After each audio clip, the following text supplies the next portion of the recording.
The definition of indecency has always been a moving target, but certain actresses pushed so far beyond accepted limits that their behavior still raises eyebrows today.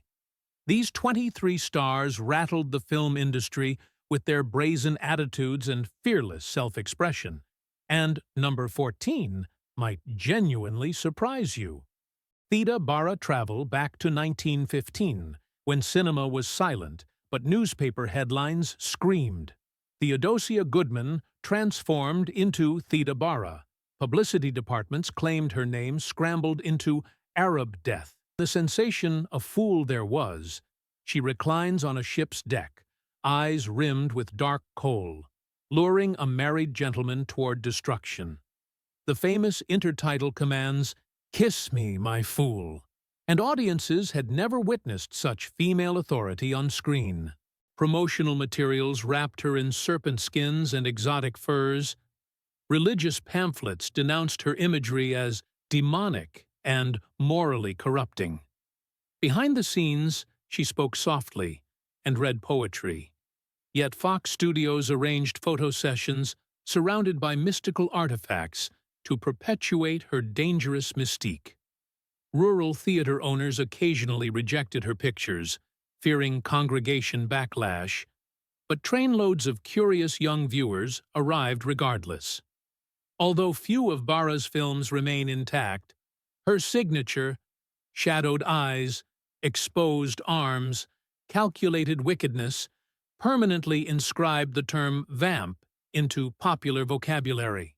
By the early 1920s, audiences had moved on to flappers, but every seductress who followed inherited something from Bara.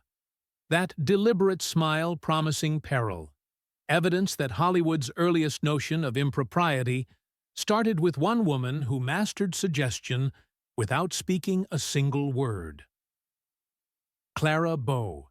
The Jazz Age designated Clara Bow the It Girl, though certain editors whispered something harsher: indecent. Growing up in Brooklyn's rough neighborhoods, Bow carried authentic street vernacular onto silent film sets, laughing too boisterously, moving too spontaneously for those clinging to Victorian standards. In It, 1927, she throws herself into a department store display to capture a suitor's attention. Behavior senior critics deemed unrefined. Gossip columns obsessed over her evenings at the Coconut Grove, where she danced the Charleston past midnight and allegedly raced automobiles down Sunset Boulevard. Stories, frequently embellished, depicted her as careless with words, romance, and finances.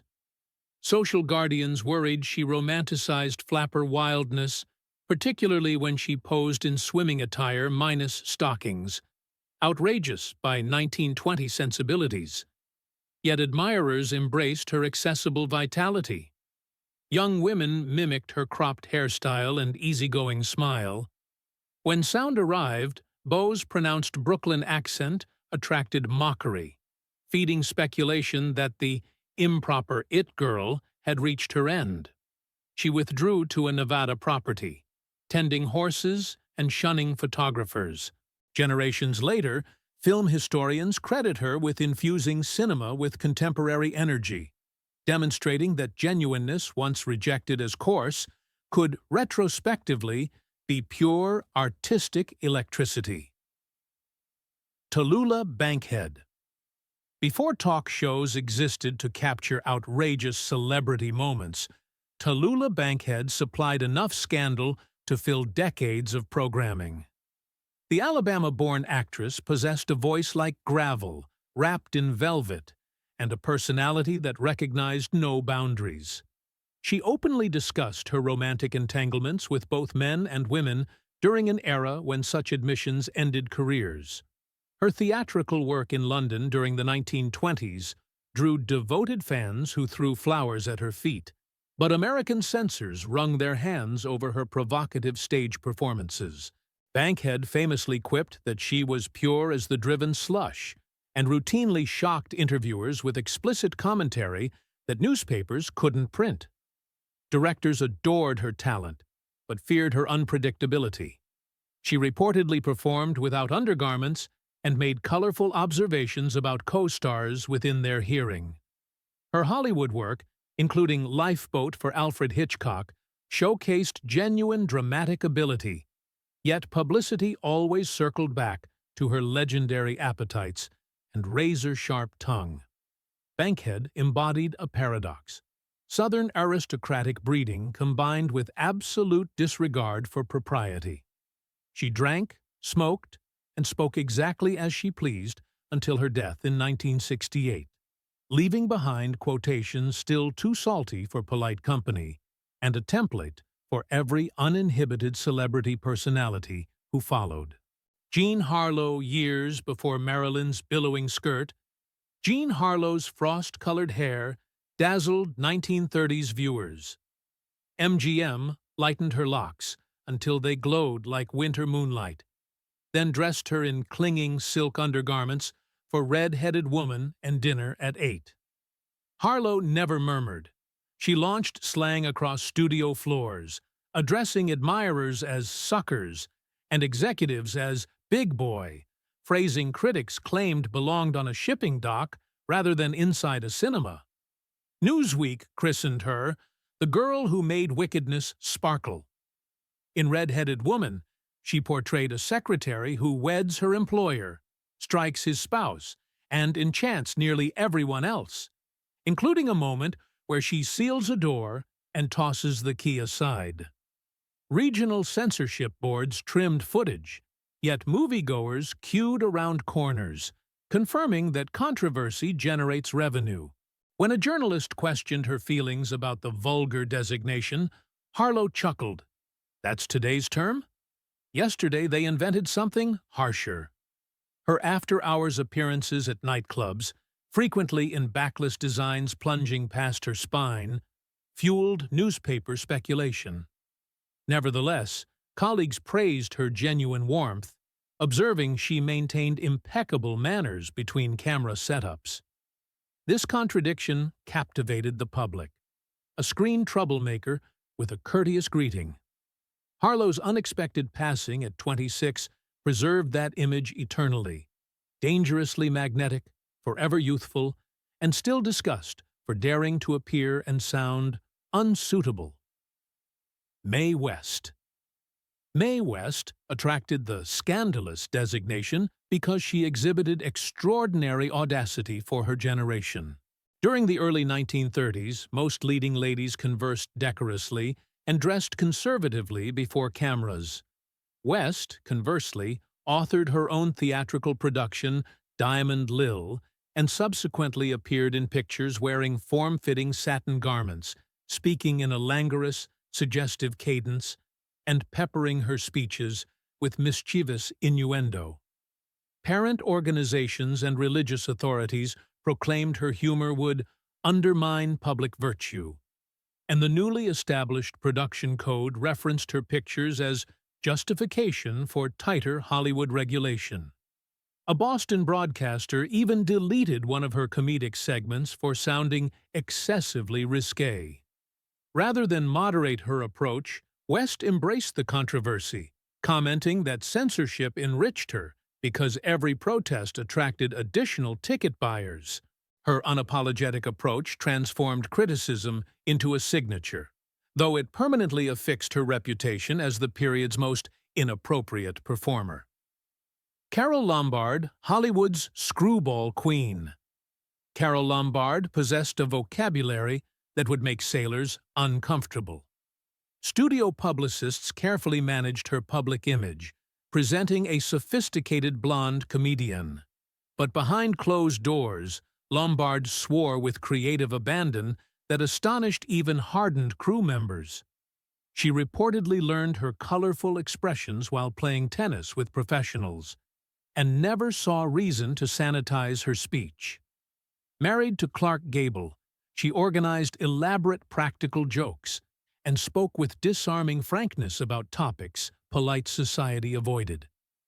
Lombard once declared she lived by her own rules and suggested critics could occupy themselves elsewhere. Directors treasured her professionalism and impeccable comic timing in films like My Man Godfrey and Nothing Sacred, but journalists privately noted her language contradicted her glamorous appearance. When interviewers attempted delicate questions about romance, she responded with blunt assessments that required heavy editing. Her tragic death in a 1942 plane crash while selling war bonds transformed her into a patriotic martyr, but those who knew her remembered the woman who proved femininity and forthright speech could coexist beautifully. Marlene Dietrich Mist drifts through a Berlin cabaret. A throaty voice penetrates the haze. Marlene Dietrich performing Falling in Love Again. Upon reaching Hollywood, she brought tuxedos, formal hats, and absolute indifference toward convention. Morocco, 1930, depicts her kissing another woman directly on the lips before tilting her hat toward astonished gentlemen. Material numerous states attempted to excise without success. She subsequently appeared in a dramatic white gown for Shanghai Express, delivering dialogue suggesting entire evenings of intrigue. Review committees branded her immoral. Publications employed improper as shorthand for her gender-fluid wardrobe. Dietrich merely shrugged, remarking that garments possess no gender. Away from sets, she hosted legendary gatherings where guests discovered caviar alongside sausages, refined culture beside bawdy songs. Wartime photographs positioned her near combat zones, entertaining Allied soldiers in masculine attire once more. Religious critics labeled her indecent. Servicemen huddled in trenches considered her courage personified. Dietrich survived the improper accusation by converting every criticism into artistry, demonstrating that a perfectly timed smirk, a masculine silhouette, and willingness to blur distinctions could neutralize censorship while reconstructing the very concept of cinematic appeal. Ava Gardner. When Ava Gardner swept into Hollywood, she brought North Carolina earthiness wrapped in devastating beauty. Studios attempted packaging her as a demure Southern belle, but Gardner refused cooperation. She drank whiskey with the men, used profanity that matched any leading man's vocabulary, and conducted her romantic life without apology or discretion. Her marriages to Mickey Rooney, Artie Shaw, and Frank Sinatra generated endless tabloid coverage, while rumors of affairs with Howard Hughes and various bullfighters kept gossip columnists perpetually employed. Gardner reportedly dismissed the Hollywood social scene as phonies and frauds and preferred the company of writers like Ernest Hemingway, who based characters on her. In films like The Killers and Mogambo, her smoldering presence suggested depths the production code couldn't quite regulate. She famously commented that deep down she was shallow, but friends knew differently. She simply refused to perform vulnerability for public consumption. Gardner's later years in Spain and London, far from Hollywood's judgment, allowed her to live authentically. She became a reminder that some women are too genuine for an industry built on manufactured personas. Hedy Lamarr, long before wireless technology patents, Hedy Lamarr scandalized Europe in Ecstasy, 1933, featuring an unclothed swimming sequence and a suggested moment of intimate pleasure. Although produced before her American arrival, U.S. customs authorities nearly confiscated prints as obscene material. Vatican publications condemned the picture as improper artistry. When MGM introduced her to domestic audiences, studio head Louis B. Mayer cautioned gossip writers she appeared in a risque European production, but here she will conduct herself properly. Regardless, Lamar's intense gaze in Algiers and Samson and Delilah transmitted forbidden allure. After-hours gatherings buzzed with rumors that she freely discussed romance, scientific theories, and masculine egos, unfeminine topics for 1940s society writers. During wartime, she co-developed frequency-hopping communication technology, now fundamental to Bluetooth systems, but journalists preferred inquiring about her love life. Lamarr subsequently observed, Any woman can appear glamorous. She simply needs to remain stationary and appear vacant. The irony, she never stood still, never appeared vacant, and never completely escaped the original taint of being designated improper. Today, her legacy balances intellectual brilliance and physical beauty, a testament that sometimes the harshest critics fixate on appearances while overlooking the remarkable mind underneath. Rita Hayworth. Activate the rumba rhythm and observe a single silk glove descending from an extended arm. Rita Hayworth's performance in Gilda, 1946, remains Hollywood code for gradual seduction. Yet contemporary audiences protested. Hayworth removes precisely one glove, nothing additional, but commentators labeled it implied striptease and demanded alterations. Life magazine celebrated the sequence, while parental organizations condemned it as indecent sensuality. Previously, wartime photographs of Hayworth wearing black lace negligées decorated military quarters globally. Certain chaplains objected that the image compromised morale by elevating temperatures. Privately, she was born Margarita Cancino, reserved and studious, rehearsing choreography until her footwear disintegrated. Hayworth despised the love goddess designation, confessing, "Men retire with Gilda, but awaken beside me." Nevertheless, producers constructed each role around her hips' gradual rotation, reinforcing the notion that her mere existence was improper. Hayworth's subsequent years, characterized by troubled relationships and premature Alzheimer's disease, mellowed public opinion, yet that solitary glove endures. A 3-minute demonstration of how minimal provocation Hollywood requires to permanently label a woman as scandalous. Betty Page midnight bangs, radiant expression, and that iconic leopard-pattern swimsuit. Betty Page represented 1950s pin-up excellence. Yet her most infamous photographs weren't calendar illustrations. They were modest productions featuring playful restraint scenarios. Congressional representatives displayed excerpts during 1957 obscenity proceedings, expressing horror, while Page wielded props and laughed. Media designated the footage obscene material corrupting youth. Page had merely accepted a casting opportunity and approached the assignment like any other photography session. Away from studios, she volunteered at religious services and prepared baked goods for neighbors, contradictions that bewildered moral authorities. After departing modeling, she disappeared into religious institutions and psychological difficulties.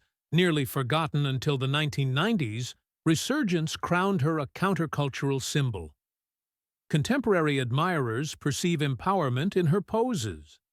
Mid-century critics perceived only outrage. Page's narrative demonstrates how environment shapes the term improper. Material that once prompted congressional hearings now adorns merchandise and fashion collections. Her modest smile reminding observers that controversy frequently conceals an unexpectedly gentle spirit. Jane Mansfield. If production companies crafted Marilyn Monroe as vintage champagne, they formulated Jane Mansfield as effervescent soda, sugary, boisterous, prone to overflow. Arriving in Hollywood during the mid-1950s, Jane comprehended publicity more thoroughly than most professional agents. She accidentally emerged from a revealing neckline at one formal occasion, igniting camera flashes. Publications dubbed her the Empress of Wardrobe Accidents, employing the gentler 1950s terminology, vulgar. In The Girl Can't Help It, she strolls past milk containers that erupt with foam. Understatement was never her methodology. Britain temporarily rejected her nightclub performance for indecency, and the Catholic Legion of Decency protested her picture Promises for containing the initial nude sequences by a prominent star. Mansfield grinned through every controversy, traveling with a heart-shaped bathing fixture during tours and a pet chihuahua called Galena Houndini.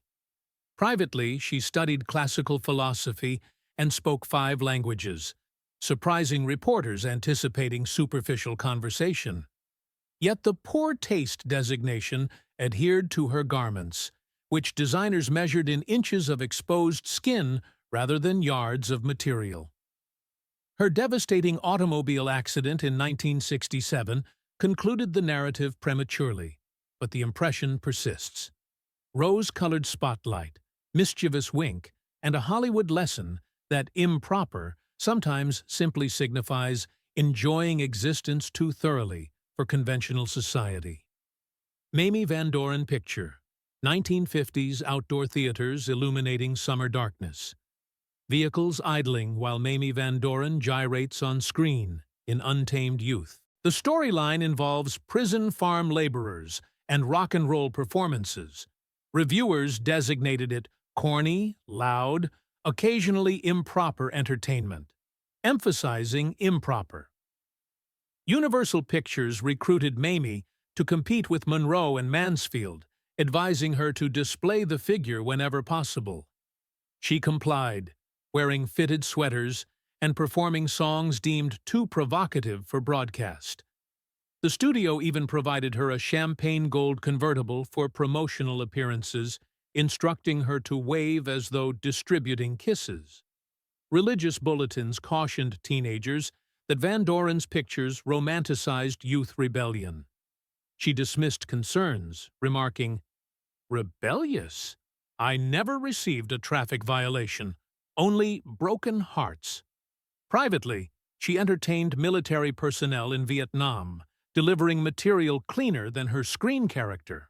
In subsequent decades, Mamie embraced self-parody, appearing in documentaries examining 1950s regulation, still satisfied that her formerly outrageous movements now appear utterly innocent. Her existence demonstrates how fashions evolve, standards relax, and yesterday's scandal becomes tomorrow's affectionate nostalgia. Brigitte Bardot, Mediterranean Sunshine, Saint-Tropez Surf, and Brigitte Bardot moving barefoot in And God Created Woman, 1956, sequences that disturbed international censorship authorities. The Catholic Legion of Decency condemned the picture. American mayors proposed prohibitions. Headlines proclaimed Bardot seduction on a beach blanket, and Variety employed the word improper repeatedly. Yet Bardot shrugged, explaining, "I am flawless. I possess nothing requiring concealment." Her private existence, sunbathing unclothed long before common acceptance, supplied magazines for years. Armies of photographers pursued her, desperate for another indecent image. Bardot's casual perspective toward romance, marriages, relationships, and refusal to express regret clashed with 1950s expectations. Nevertheless, her performances conveyed authentic feeling, particularly in Contempt, 1963, where a marriage dissolves against Mediterranean panoramas. As the 1970s arrived, Bardot departed cinema to protect animals, directing that same passionate energy against cruelty. The world's former symbol of improper liberty exchanged swimwear for advocacy speeches, demonstrating that characteristics once criticized, outspokenness, daring attire, unapologetic honesty, also powered a lifetime of dedication, merely redirected toward four-legged beneficiaries. Marilyn Monroe. Marilyn Monroe's image suggests gentle illumination on white fabric.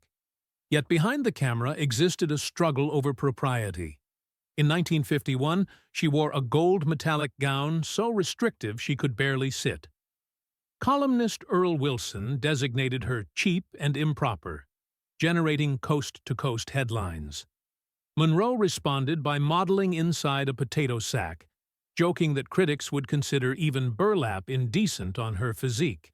In Niagara, she portrayed an unfaithful spouse, her walk filmed in deliberate slow motion, Review committees nearly trimmed the sequence, designating the movement immoral.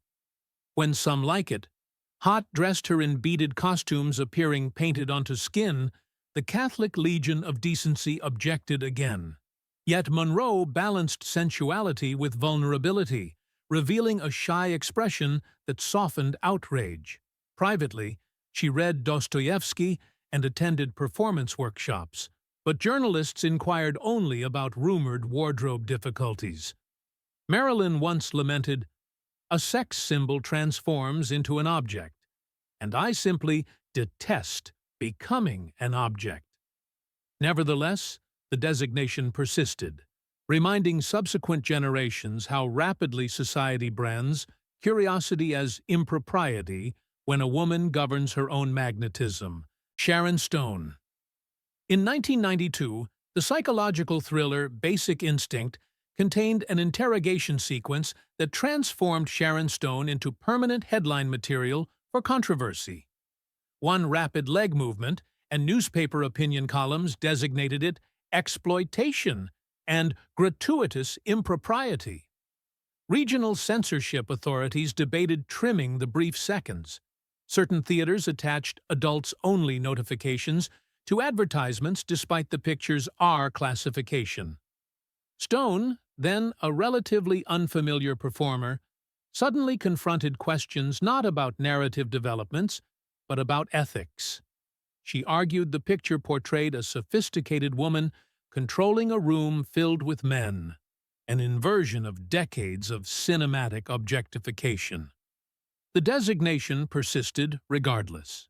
Subsequent roles in Sliver and Casino maintained discussion of her screen audacity, but Stone balanced the narrative with public advocacy for brain injury awareness following survival of a life-threatening hemorrhage. Conversations reveal a contemplative performer who recognizes that one provocative decision can define an entire profession, advantageously and disadvantageously. Her narrative echoes Hollywood's tendency to characterize women with broad generalizations. Boldness equals indecency. Mystery equals threat. Yet Stone continues, demonstrating that intelligence and determination survive any singular flashbulb moment. Raquel Welch, a single promotional photograph. Raquel Welch, wearing a fur bikini from 1 million years BC, decorated teenage bedrooms internationally in 1966 and sent reviewers searching for descriptors. Improper appeared alongside prehistoric. Welch continued with Myra Breckenridge, 1970, a satire so audacious that Time magazine lamented tastelessness reaches its lowest point. The picture featured gender-bending comedy and provocative costumes. Critics blamed Welch for the shock, though she possessed minimal influence over final editing. Previously, in Lady in Cement, her diving entrance prompted Roger Ebert to comment about improper exercises in physical display. Privately, Welch challenged the double standard, observing that if male protagonists could expose chests, she could expose shoulders. She campaigned for casting in comedies and dramas, demonstrating capability in The Three Musketeers through comedic swordplay. Decades subsequently, she headlined fitness programs, wearing exercise attire still considered too provocative for morning broadcasts in certain regions. Yet her composure and charitable efforts softened earlier assessments, revealing a performer who employed beauty like a weapon but directed it toward adventure rather than provocation. Kim Basinger sultry jazz compositions, dimmed lighting, and Kim Basinger melting ice in 9 to 2 weeks, 1986, generated endless debate. Basinger characterized the picture as an emotional symphony, but certain critics designated it soft-core content disguised as art. Municipal governments considered prohibitions, religious congregations cautioned members, and publications repeated the word improper. The controversy contrasted with her earlier performances as innocent characters. Subsequently, Basinger astonished Hollywood by purchasing an entire Georgia municipality to establish a production facility. Headlines again characterized her vision as tasteless extravagance. Financial difficulties followed, yet she recovered to claim an Academy Award for L.A. Confidential, portraying a call girl modeled after Veronica Lake but possessing wounded dignity. The transformation demonstrated range beyond controversy, reminding audiences that substance can coexist with an earlier lightning rod reputation. Angelina Jolie. Long before humanitarian addresses, Angelina Jolie appeared in Original Sin, 2001, a period drama saturated with candlelit romantic sequences. Critics complained it represented all perspiration and improper excess, overlooking its noir narrative developments. Previously, Jolie's actual interviews, discussing body art, vials of blood, and passionate correspondence, supplied tabloids hungry for headlines marked indecent. Yet Jolie directed that same fearless energy toward United Nations assignments, adopting children from conflict regions and advocating for refugee protections. Over time, the word improper diminished, replaced by visionary. Her development illustrates Hollywood's inconsistent vocabulary. What shocks one season may inspire the next. Monica Bellucci. At the 2002 Cannes premiere of Irreversible, viewers departed the theater, some designating the picture cruel, improper, and unwatchable. Monica Bellucci, who portrayed the victim of a devastating crime, defended the film's unvarnished warning about violence. Though discomfort centered on a single disturbing sequence, headlines attached the improper designation to her name. Yet Bellucci's earlier work, Malena, The Matrix Reloaded, demonstrated her elegance and linguistic versatility. Fluent in Italian, French, and English, she frequently quoted philosophers during press conferences, contradicting expectations. Age has not diminished her impact. Fashion houses still seek her timeless sophistication. Critics now reconsider Irreversible as a courageous artistic statement, conceding that impropriety sometimes exists not in depicting suffering, but in pretending it never occurs. Bellucci's career encourages audiences to examine who determines which narratives are acceptable, and why a woman's courage in confronting darkness once attracted the swiftest condemnation. Elizabeth Berkley. When Showgirls premiered in 1995, critics attacked with unusual intensity, designating it garbage, improper spectacle, even career destruction on celluloid. Elizabeth Berkley, recently departed from teenage sitcom Saved by the Bell, suddenly represented Hollywood excess. Congressional representatives referenced the picture during discussions of rating systems, although the narrative centered on ambition and betrayal more than titillation. Berkley endured late-night mockery and studio rejection, but she publicly declared that artists must risk failure. Eventually, Showgirls achieved cult recognition, its exaggerated style now appreciated as parody. Berkley reconstructed herself on Broadway and cabaret and became an advocate for young performers, establishing self-confidence workshops. Retrospectively, the improper designation reveals more about 1990s culture conflicts than about Berkley's character. Her journey offers a study in resilience, how an industry quick to brand someone with a scarlet letter can, years later, rewrite the identical story as camp classic mythology.